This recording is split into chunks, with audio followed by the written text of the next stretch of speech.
Okay, this is Thursday night deck building.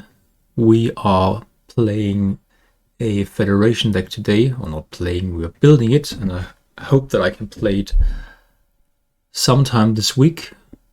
It's going to be a deck that is decidedly more competitive than the one we did last week, which is more or less just trying to see whether we can use the Staging Ground quadruple treaty thing to get a solver with some battle capacity going, whereas this one is one that I'm much more confident about. I've played variations of it in the past, did quite well. It was hit with various changes because it was more or less overpowered in the form that it was released about 2 years ago. And since then, a couple of new cards have come out that fill in some of the gaps quite nicely that the changes brought up, and I'm going to go over why I built this deck the way I did. So, let's have a look at the deck in general. I'm going to start with the seed card. Since this is a original series deck about Kirk and his time period, we are going to need an alternate universe door because it makes things a lot easier. You could in theory also use other doorways, but the AU door is the most convenient one. And we are also using the Q's tent. As always, Q's tent is in there because we use it to stock cards that we never want into our hand, cards that we couldn't even play if they ended up in our hand because we haven't got a reporting function, but there are ways to download them into play. But if they somehow ended up in our hand, they would only clog our hand and they would take up a card or take up the space of a more useful card that we could have drawn. We are running Q's tent over Q's tent Civil War because we might use some of the ships to do minimum attempts, try and peek at a dilemma. And since we're trying to build a very fast deck, we don't worry about all the ref cards that we might use in other matchups. We are going to use 3 space missions and 3 planet missions. Let's have a look at the space missions and the planet ones.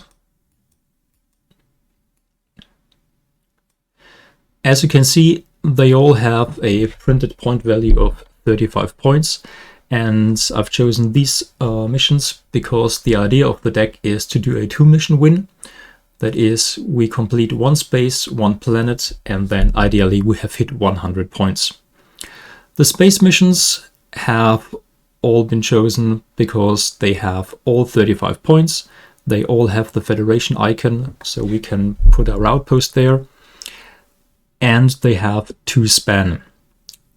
Original series era ships don't have a very high range, printed range that is. And with the 2 span, we can navigate a bit more easily.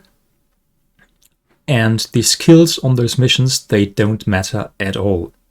We are very confident that no matter what skills we need to cough up, we are going to be able to do that. But we don't have to worry about that. Maybe our opponent does.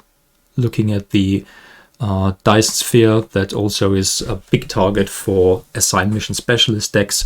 But for us, what matters is that it's worth 35 points, and that's that. The planet missions are also worth 35 points, and all of these have the 23rd century era trait, which is going to be important for a couple of cards. As you can see, there aren't a lot of requirements that overlap. So again, we will just put out some personnel that can do these missions.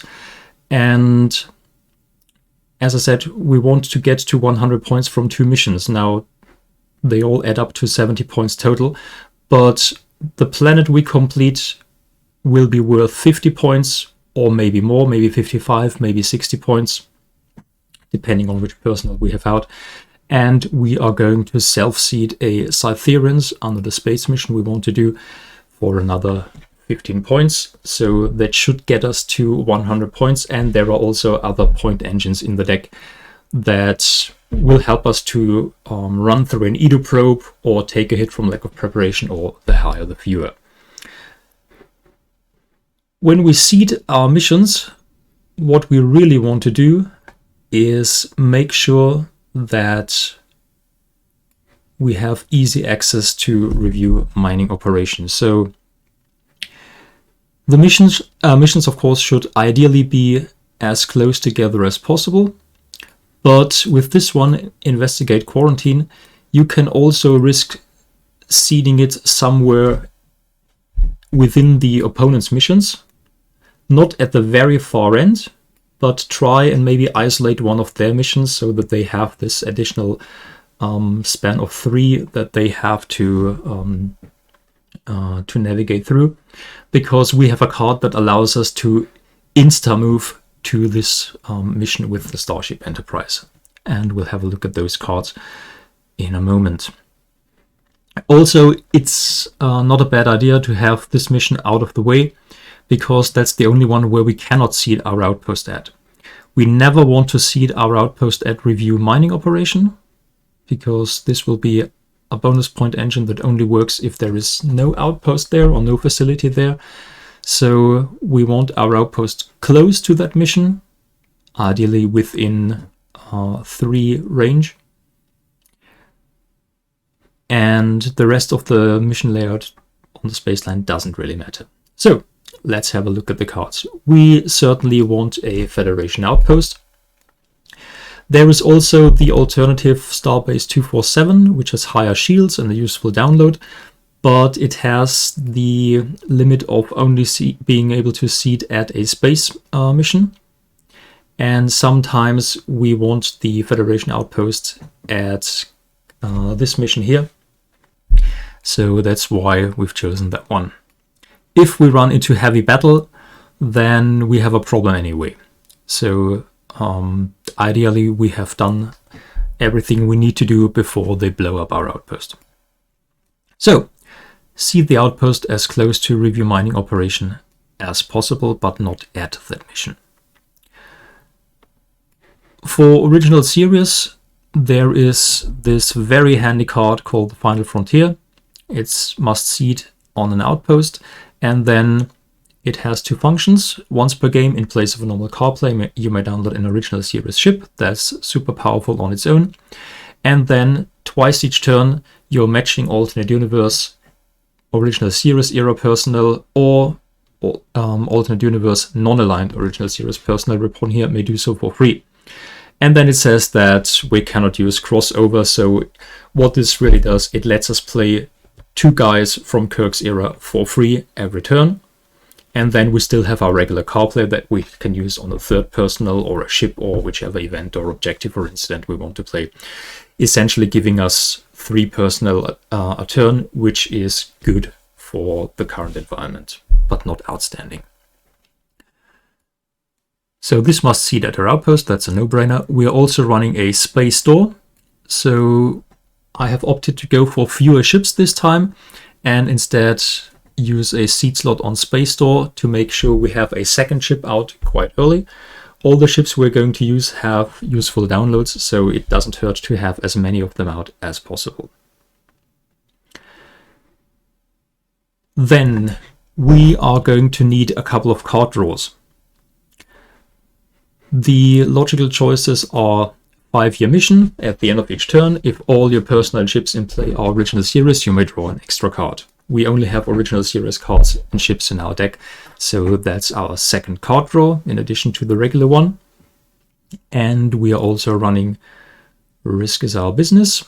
It says seeds are placed on table, end of each turn. If your Federation Original Series ship is exposed, exposed means it cannot be cloaked, it cannot be docked, so it needs to be vulnerable.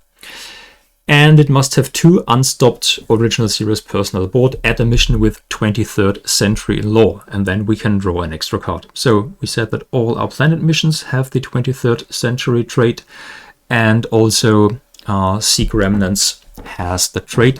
So 4 of the 6 missions we run are eligible for this card draw, which means we can almost always guarantee that we have this 3rd card draw as well. And then this card has some other useful text, which we'll look at in more detail when it comes to the play phase. So that's 3 card draws per turn. but we want more. That's why we are going to seed Taking Charge. That's a hidden agenda, so we'll talk about it later. And to run this card, we also seed Defend Homeworld, which is also a hidden agenda. Then we said that we can insta-move to that mission here, and that's where we need General Order 7. It has two very useful functions. One, or actually three. One, your Federation TOS personnel may attempt this mission. You might have noticed that this does not have the Federation icon, but with this card we can attempt it anyway. Then, once each turn, in place of a card draw, you may download to hand Christopher Pike or any personnel who names him in lore. There are, I don't know, 7 or 8 personnel that name Christopher Pike in lore, and what is great about them is that they cover a lot of different classifications and skills. So whenever we run into a dilemma that we cannot get past, at the end of our turn, when it's time to draw a card, we can convert one of these downloads into a download to hand of a personnel that has the necessary skills. And there are some really good ones in there we'll go to have a look at in a moment. And finally, the last function is your Starship Enterprise may use its full range to move here from any spaceland location in the Alpha Quadrant.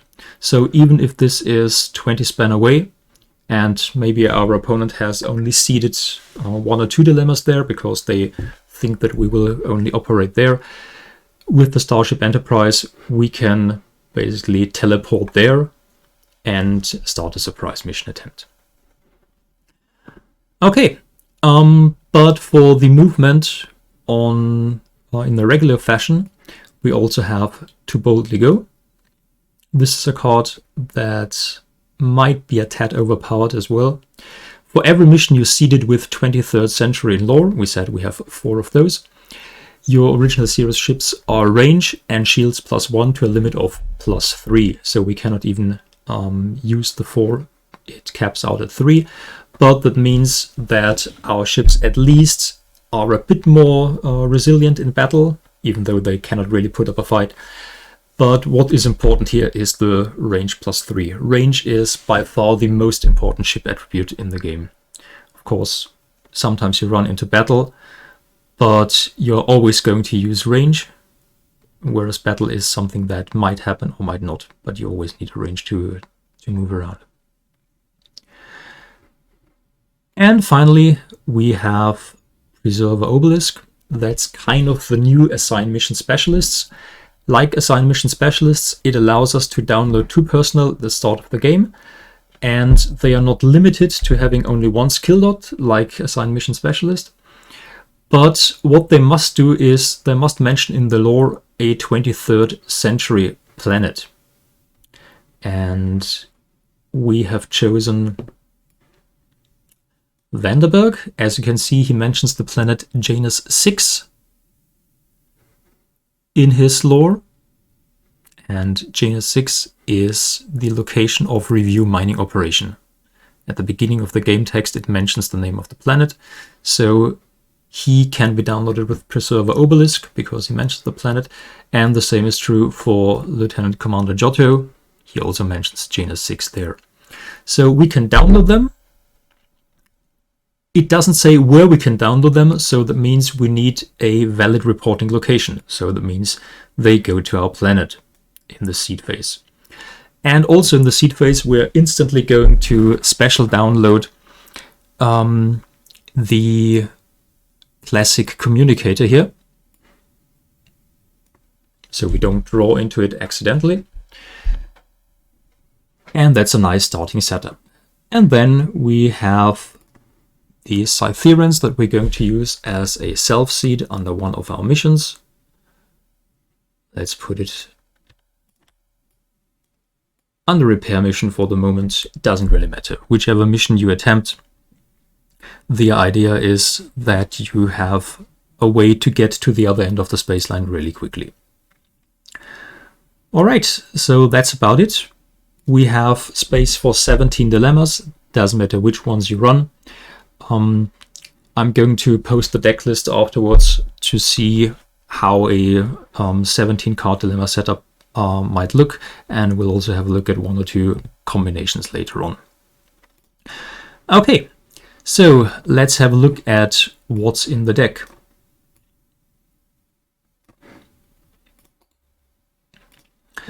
The deck really runs all the heavy hitters that we use. First of all, let's look at the General Order 7 personnel. Remember, we said we can download one of these to hand instead of a card draw every turn. Our options are Christopher Pike, with the super useful Your Other Original Series personnel. Here are attributes all +1, which is very good against a lot of dilemmas. Also, this version of Lieutenant Zulu, who has the great download of Classic Tricorder. Classic Tricorder is in our queues tent. And it says your original series personnel present of engineer or science classification, all add engineer or science or geology or physics, are super flexible. So more or less means we're not going to run out of engineer or science as long as we have one of those 2 classifications around.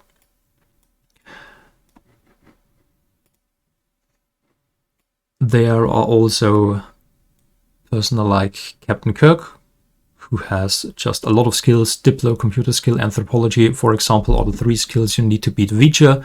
There's also security, and the rarer law and leadership is always useful. Dr. Boyce is also a Christopher Pike personnel. Exobiology and anthropology are good against linguistic legerdemain.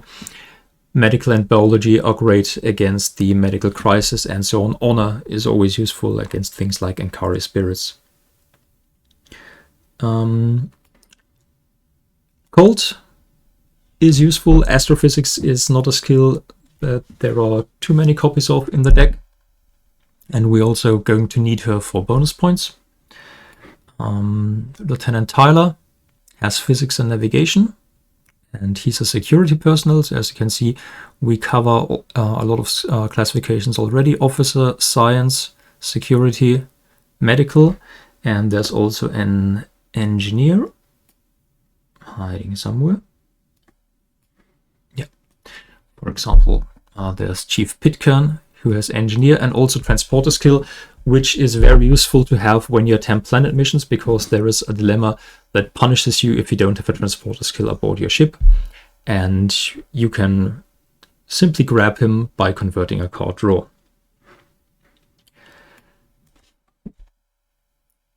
So these are guys that we can access very easily by converting card draws, and then the other personnel are mainly there because they have either a very good combination of skills or a very good special text. For example, Mr. Scott, if on a Constitution class ship, it is attributes all +2. So it's even easier to move around the space line. Also has the download of the classic Type 2 phaser, that is of course in the queues tent, which can be useful against the popular dilemma Denivan neuroparasites, and also against some others. McCoy is so powerful that he has already been changed to once per game may nullify a dilemma requiring medical were present. It used to be once each turn, and that was hopelessly overpowered, but simply nullifying one medical dilemma per game might already be all that you need. And as if that wasn't enough, he also has this special download of any I'm a doctor, not a bricklayer card, or any doctor, I'm not a whatever, but of course we're going to use the bricklayer. I think it's actually in the deck, not in the tent.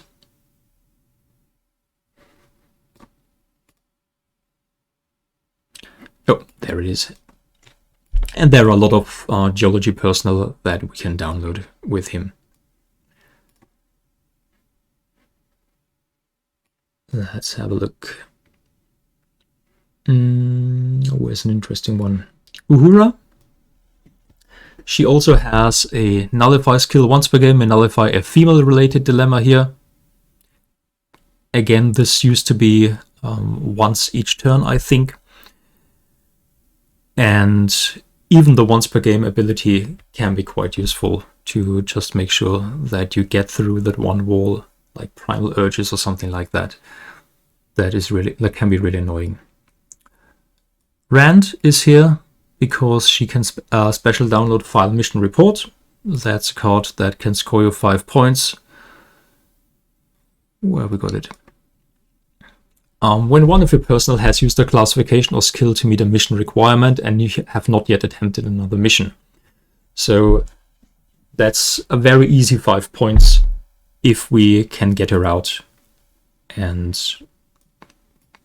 since the deck is only 45 cards, that means you will have drawn through your entire deck by turn 8. By turn 8 you have either won or lost the game anyway, but it will usually pop up in most games. So say you're winning or losing around turn 5 or 6, then chances are you have drawn into one of the 2 copies of Rand that are in the deck. Other useful personnel, Mr. Spock doesn't have a particular useful special ability. If with Captain Kirk both attributes alters to, well, I don't think I've ever been in a situation where that one matters, but double science, computer skill, exobiology, those are just good skills to have. Of course, big offender Niels Barris isn't here. He has the special download of Incoming Message Federation to any location. And this card is just stupid because it lets you abort a mission attempt while facing a dilemma. It's the old admiral showing up on screen telling you, no, you can't have your ship blown up by this nasty dilemma because you must go to the admiral's ball or whatever first.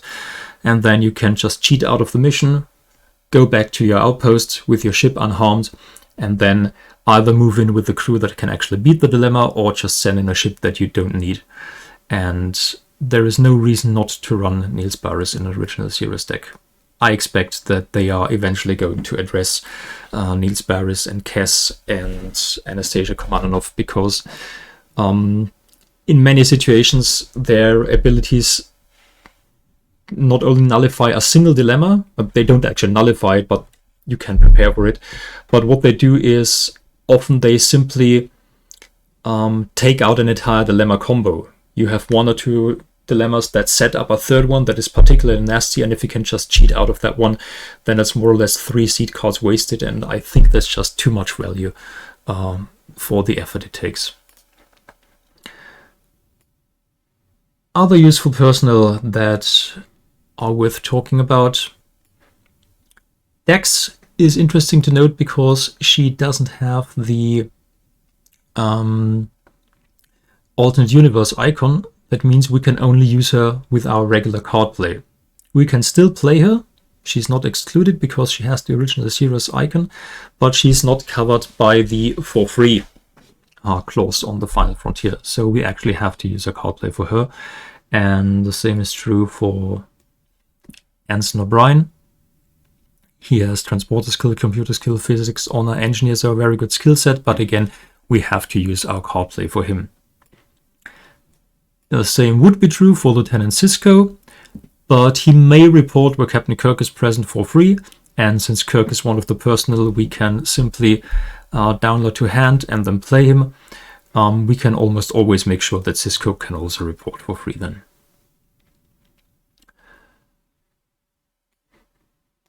Number 1 is the last missing personnel I was looking for the Christopher Pike related personnel.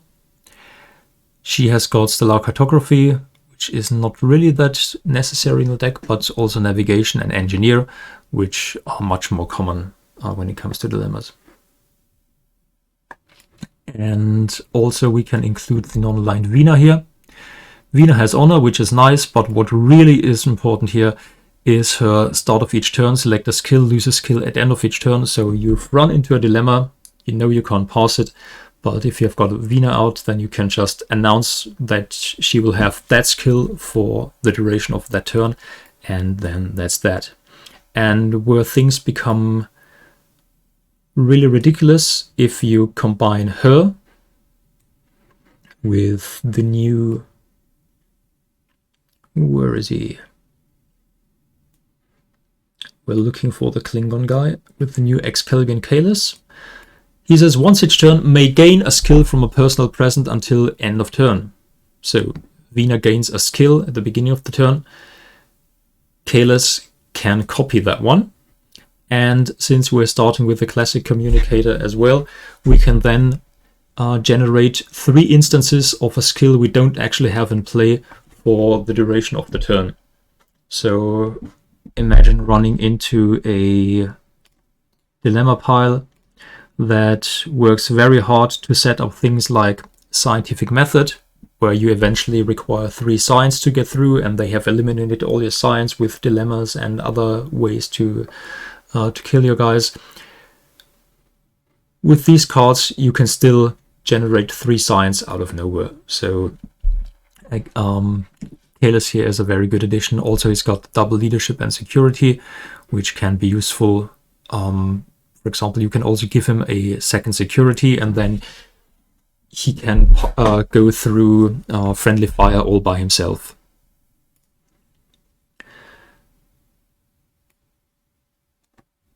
The others are also noteworthy. Excalibur Zora is very nice because she has integrity 1, and there is a dilemma that asks for a personal with integrity less than 4. In the Pale Moonlight is the name, and that's one that can be particularly annoying for Federation decks, because you don't. The other option would be a Federation personal with treachery, I believe, and sometimes you simply don't have that. Or if you have a personal with, let's say, 3 integrity, you then find yourself in a situation where you have Taking Charge out, or you have Christopher Pike around, so they actually have the integrity boosted. But Zora is not in danger of getting up to 4 anytime soon, so she's quite useful. And also, what is interesting about her, since first edition is a silly game in which flavor text actually matters, she's an Excalibur who posed as the Tiburonian governor.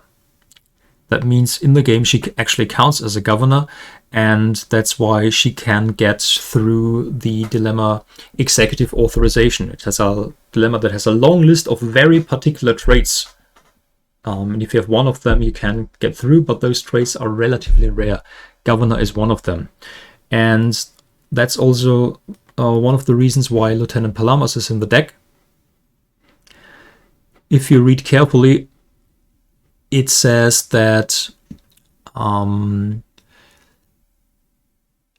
Apollo selected her to be his queen. So the one episode where they run into the ancient Greek god.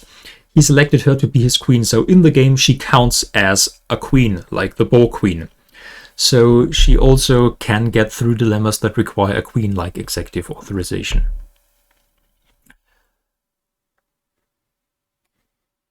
There's new Joaquin. Double security is useful, leadership, treachery, and with any Khan, he also gains more useful skills, archaeology, astrophysics among them. And the new Khan is in there as well. Double leadership, double computer skill, diplomacy, and these 2 guys have ridiculously high attributes. So if you have them around, that sometimes makes the difference between losing 1 more personnel to Denevan Neuroparasites, or having to send 1 more personnel on a ship into a dilemma that you know you're going to lose. So big attributes are very useful. Also Ruck. Between them, they already have strength of 37, meaning things like Canonian Land Eel are much less likely to require a super large crew that will then inevitably be killed by flapjacks or something else. There are also a couple of universal personnel in there, those 2 androids that have simply very good skills. There are also extra copies of Colt and Tyler, because there are dilemmas like Arsenal Divided, where your universal personnel are not affected, but the unique personnel will be stopped. So sometimes those universal personnel are quite good to have. Also, a lot of them are females, so the male to female ratio is not as lopsided against dilemma piles that try and run female gender attrition. And the other guys mostly are in there to make up some skill gaps, or because they help us generate bonus points. The other cards are, of course, the ships we need. The Starship Enterprise, that's our go-to ship. That's the one ship we are going to download with the Final Frontier at the beginning of the game, or on our first turn, as the card play of the first turn. And then the others are only universal ships that we can download with Space Dock. The Starship Constitution can download any Universal Federation OS personnel. The cargo ship can do the same for a non-aligned one. And there's also an ISS Constitution in the tent, because Space Door says you may download a universal ship that is compatible with Outpost to here. So we don't care about the quadrant restriction. We can also download a mirror quadrant ship there. And then that ship allows us to download any universal Terran Empire OS personnel. So we can download, for example, this ensign here with navigation, transporter skill, because those are skills that I noticed I was sometimes missing. Right, the remaining deck cards are Preserver Obelisk. You can also play it for the second function, place to download one such personnel whom you do not have in play. So we could use it to download Claudius Marcus for this planet, or a second copy of Vandenberg for this planet, or one of the guys for Investigate Quarantine, for example, the Keeper, and also Tyler, and also Colt. And that brings us to the bonus point engines, which are the backbone of the strategy here. Couple of things before that. We have 2 copies of Going to the Top in the deck. We can use them to fetch Kalis or Noonien Singh for the non-aligned option, and there is also James Tiberius Kirk for the Federation option.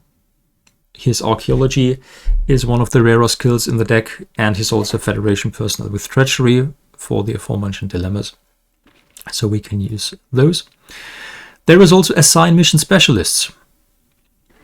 Preserver Obelisk annoyingly says that you may not seed Assign Mission Specialists, so you cannot double dip and start with 2 Mission Specialists and 2 Obelisk personnel, but it doesn't say anything about playing Assign Mission Specialists, so you can simply play that from hand as your regular card play and then download 2 Mission Specialists, for example Chief Pitcairn and also Claudius Marcus.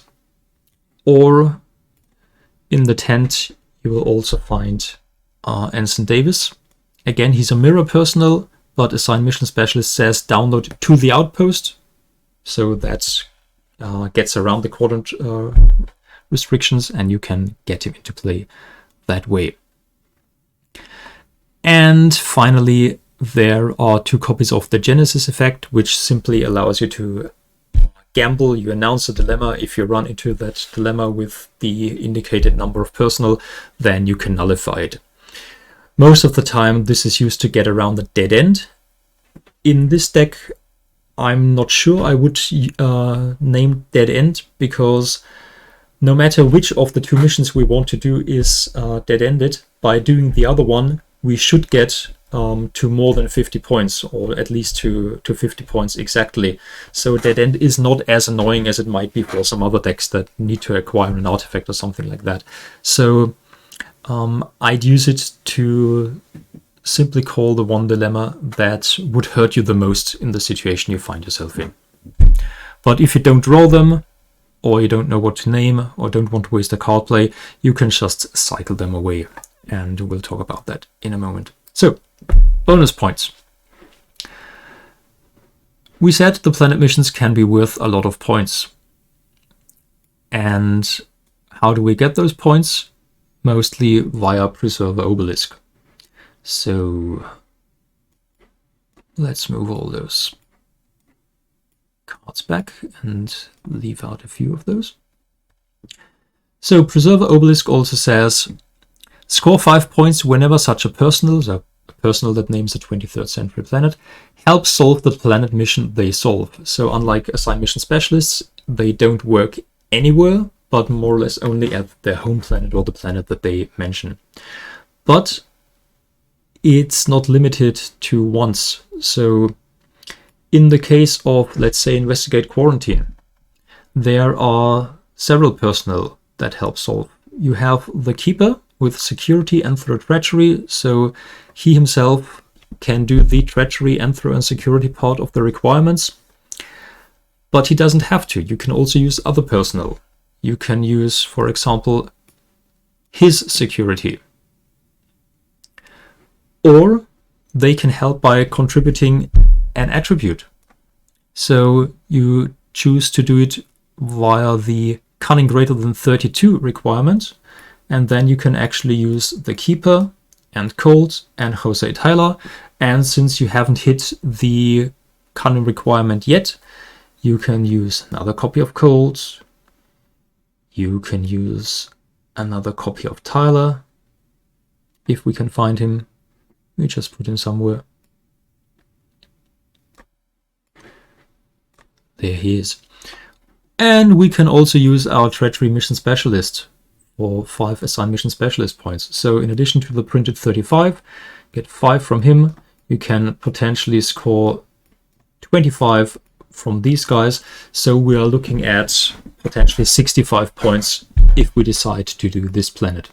And in a similar fashion, we can also do or get more bonus points from review mining operation. Vanderberg can contribute his geology. Giotto, who mentions this planet, can contribute his security. And then we can also have another Vanderberg contribute, because we are going to play process or mining on this planet, which makes it require another geology, or you can also use his engineer. So we have 35 here, plus these 3 guys, 50 already. And then we have a mission specialist. He can use his diplomacy here, so that planet is potentially worth 55 points. And likewise, this one here, we have Claudius Marcus, and we have, where is he? Anson Davis. Anson Davis can use his mission specialist points for the treachery and the requirements for 5. Claudius Marcus can use his diplomacy for mission specialist points, and also at the same time he can double dip because he's a preserver obelisk personnel. So this guy is really good here by using his diplomacy and counting both as an obelisk and an AMS personnel. So again, by having these 2 people help here, we bring that mission up to 50 points. And since there are ways to download many of these guys or start the game with them, it's not at all unlikely to have enough guys to score a lot more than just the 35 points here. Meaning you should get through a dead end should they have seeded it at the mission where you have your Cytherians. Okay, but how do we get those Cytherians points since the space line is so long? So let's have a look how we do this. Let's clear the table. Let's load this to us again. Let's just assume that our opponent stays on one side of the space line and we go to the other, and we just take out the missions as they are shuffled.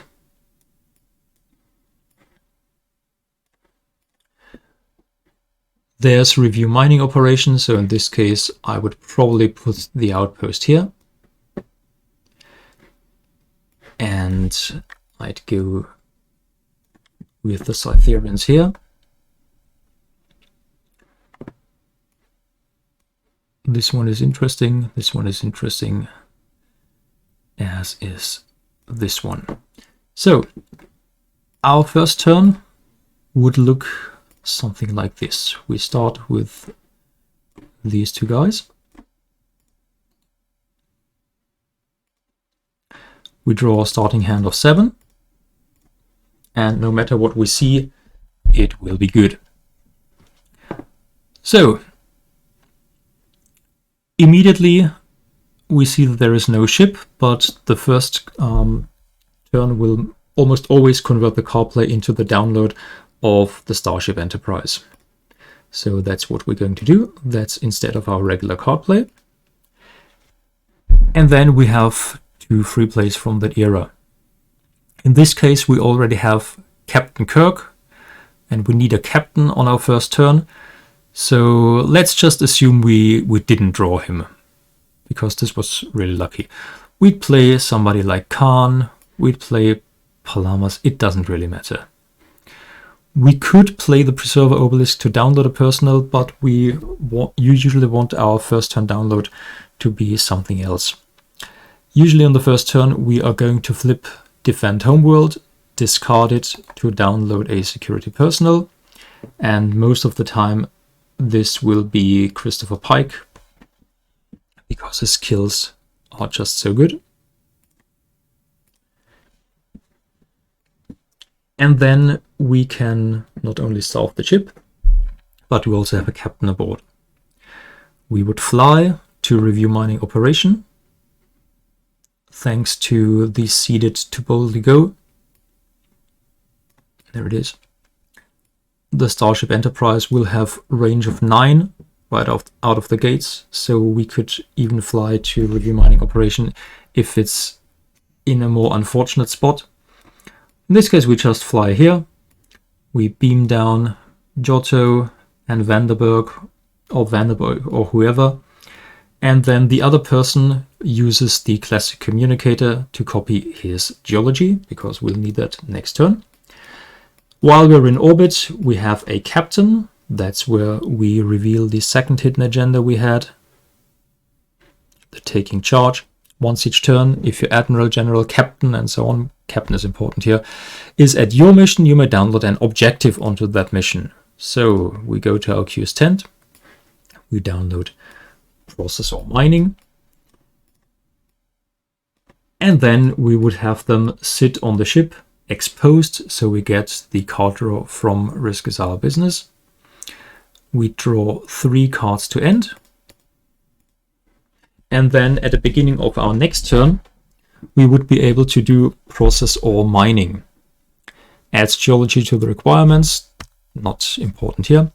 But what's important is, if you have no facility here, at the beginning of the turn you may discard 1 non-ref card from hand, place bottom non-ref card of discard pile in point area with 1 point, then draw 1 card or 2 if 2 geology are present. So if there's 1 geology present, it's more or less a cycling ability. You discard 1 and you can draw 1. But if you have 2 geology present, you can discard 1 and draw 2. So we are getting through our deck rather quickly here. So we'll do that. We find a lot of cards in our hands that we don't really need. We never want to get rid of Niels Barris. Captain Kirk has useful skills, but we don't really need him. Colt has good skills, but there is a second copy of her in the deck. So in this case, we could simply discard her. We haven't got a non-ref card other than the one we just discarded. So she would go into the point area. We draw 2 cards. And then we'd score 1 point. But hang on. Review mining operation says that process or mining here scores double points. So that would already bring us to +2. So at the beginning of each turn, we're going to score 2 points, meaning by our turn 6, we have already scored 10 bonus points just from that little engine here. As long as we keep our geologist there, and as long as our opponent doesn't attack them or start an orbital bombardment or whatever. Right, then we have our 2 card plays. Usually I'd look for classification that I don't have in play yet. So in this case, medical seems to be missing. So let's free play a medical. I don't see any engineers. So that's something we are going to download next turn. So for the moment, let's play Barbara. And usually then the card play on the second turn will be used to download another ship with the space door.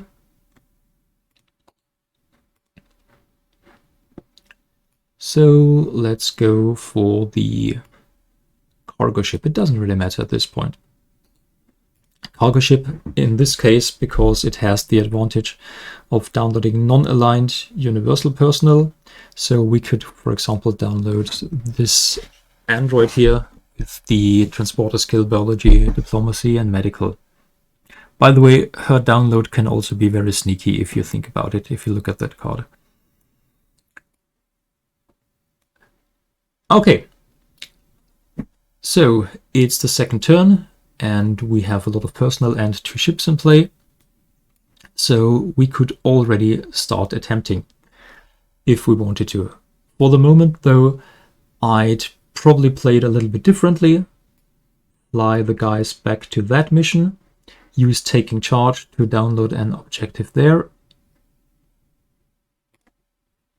And on the planet mission, we're going to download prepare landing party. Start of your first mission attempt here. You may download a universal original series security personnel or 1 original series equipment to away team. And then if we have personnel of 3 different classifications, you can score 5 points. So it's another option to score bonus points here. So let's just play it. We'll attempt a planet mission here. And what's important on our very first mission attempt is that we do the thing here on Risk is Our Business. It says, at the start of your first mission attempt of each mission, you may download Prepare Landing Party, or Where No One Has Gone Before, or some other card. And what we really want is download Where No One Has Gone Before. Because then we can hit our own Cytherians right here at the end of the space line, and instead of going all the way down the long space line, we can simply Pac-Man move out here, hop in at the other end of the space line, score our 15 points, say thank you very much, and immediately fly back to that mission and attempt again. So that's the easiest 15 points you can score in the game, thanks to Risk is Our Business and this download here. And then, depending on your personal setup, you can either send in a single ship with a minimum crew and see what dilemma is there. But usually I just go for the full attempt with the Starship Enterprise. Also with the second ship in orbit, so you have both of those downloads available. And then, no matter what evil dilemma is we find there, if it's something that only stops us, we usually just take the stop. If it's something that kills some personnel, big deal, all the guys in the deck are quite good. And if it's something that is really, really terrible, for example, if you already have a huge ship with all the guys that you need to score bonus points, then you would usually go for the special download of the Starship Enterprise to grab Niels Barris and just cheat out of the dilemma. And a really evil dilemma would, for example, be, if you attempt this mission, a linguistic legerdemain with a countdown of 4, because 4 turns is such a long time that the game might be over before the countdown has actually ended. So that's a dilemma that, while only stopping you, I'd consider a terrible consequence. Ship destruction is probably the more harmless outcome here. So that's what we would do. And then really we are just very flexible when it comes to encountering dilemmas. We have ships that all let us download a particular personnel. So be wary of downloading personnel with things like Prepare Landing Party. I almost always go for the download of the phaser when I attempt that mission for the first time, because that's usually much more useful. You could use it to grab the classic medical tricorder, but you usually have enough of those kills. If you notice that a lot of your medical guys have already been killed, then that might be an option. But usually it's going to be the classic Type 2 phaser. It can also be downloaded by Scotty. If you draw Scotty first, then of course go for the medical tricorder. but otherwise I'd go for that one. So with all these things considered, you can expect to hit somewhere between 100 and 120 points, sometimes more. As we said, we're going to score usually 10 points by the beginning of turn 6, but ideally you want to end the game earlier than that. So let's say 6 or 8 points. For convenience sake, let's just count in multiples of 5. So that's 5 points here. Usually the planet mission you attempt will score you those 5 points from Prepare Landing Party, because even if you don't plan for it, you almost always end up with 3 unique personnel with different classifications. If we look at the deck and we filter for classifications, you'll notice that they are very evenly spread. We've got 5 engineers, we've got 5 medicals, because we've got 2 copies of LA series, we've got several officers, we've got 5 scientists, we've got 5 securities, we even have 3 VIPs and 2 civilians. So you really cannot do anything wrong there. Those are points I never plan to score, but those are points I usually score anyway, simply because the personal selection is just that well spread out here. So that's another 5 points. Cytherians can give us 15, so that's already 25. The 2 missions we do will be worth 70 points, so that's 95. So really we only need to trigger a Preserver Obelisk personal or a Mission Specialist personal once in order to make sure we hit 100. And all the others are really just bonus points in the literal sense. If you have Yeoman Rand out, you also can score 5 points from the file mission report. So never worry about losing points. If you see an Edo probe, always run through, because those 10 points most likely don't matter. Don't be afraid of redshirting into lack of preparation. You can take a hit from lack of preparation. Also, if you need to run through the higher the fewer, again, just take the point loss and don't worry about it too much. And also, all those dilemmas don't really do anything to your resources. They don't kill anyone, they just take more points away, and you usually have about 20 points to give away easily. And even if you hit with so many points that you have to do a 3rd mission, that means some of the dilemmas you have encountered haven't had any really negative consequences, so you can usually just do another mission just fine. So that's about it. In space, don't forget about Niels Barris and Incoming Message Federation. That's really your big trump card here. Don't forget that you can generate skills with Vina, and you can copy skills with the Communicator and Kalis. You can generate skills via the equipment. You have extra security from the Type 2 phaser. You can get a rare skill in Treachery and Archaeology into the game with the going to the top thingy. And also, don't be afraid of discarding good cards. There more or less are only good cards in the deck, so whatever you discard to process or mining, it will be a good card. But none of the cards in the deck is entirely irreplaceable. However, I strongly advise against discarding cards like McCoy or Niels Barris. It's just so good to have them in play. Also, with the Genesis effect, you might get rid of the worst case scenario anyway. So if you know what the meta is like, then play it. If you don't want to waste a card play, just cycle it out with process or mining and play another personal instead. Right, that's about it. If you have any questions, feel free to post them in the chat or ask them in the comments once this is on YouTube.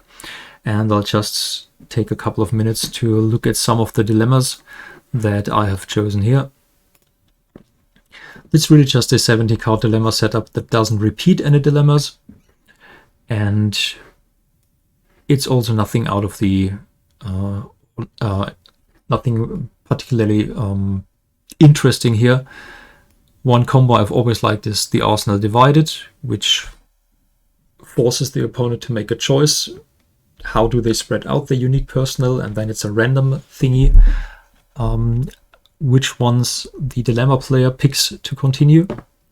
I've always played this simply followed by Vija, and it's surprising how often this has been enough to blow up the ship, simply because they couldn't cover for all the dilemmas that might come afterwards, like the cloud or the thing that requires double navigation.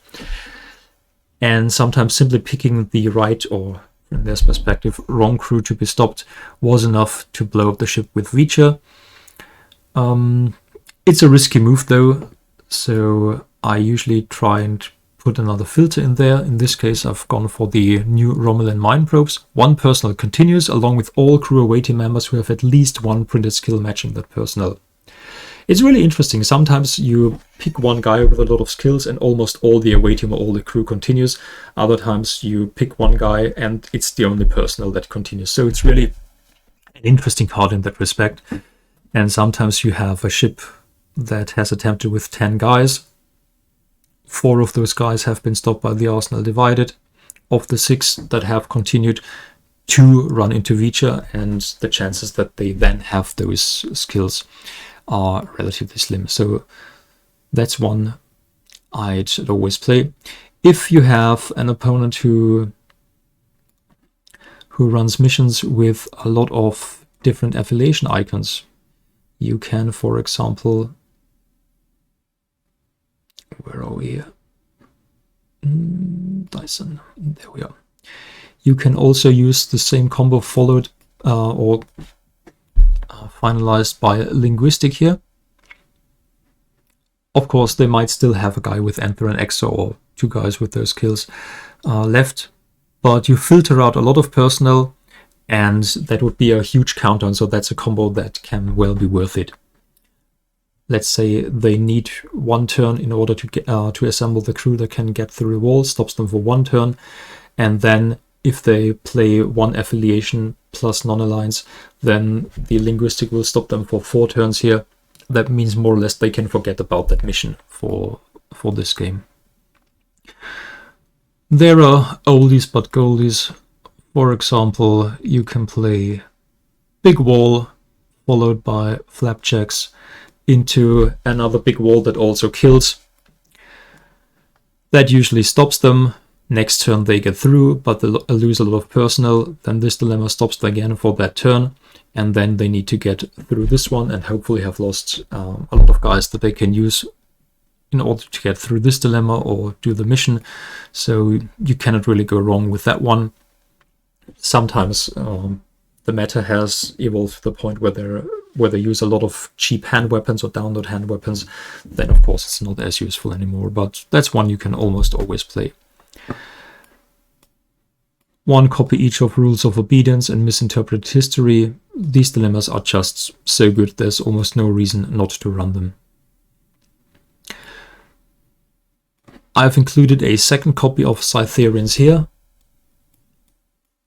Always a good idea to play a big wall, Thais empowers a Scytherians, and then whichever random wall you have left. For example, you can put the love interest and garbage cow there, simply to take out a lot of guys. Either they bounce the ship to hand with space-time portal, or they send it on the long trip to score those bonus points. It's almost always a good play. And you can play, of course, unscientific method into scientific method, a combo that is as old as the universe, but you can make it a bit more interesting by adding the new Spock's brain. To get past most cunning science must relocate to a planet with 23rd century in lore. So compared to unscientific method, you actually have to have a science here.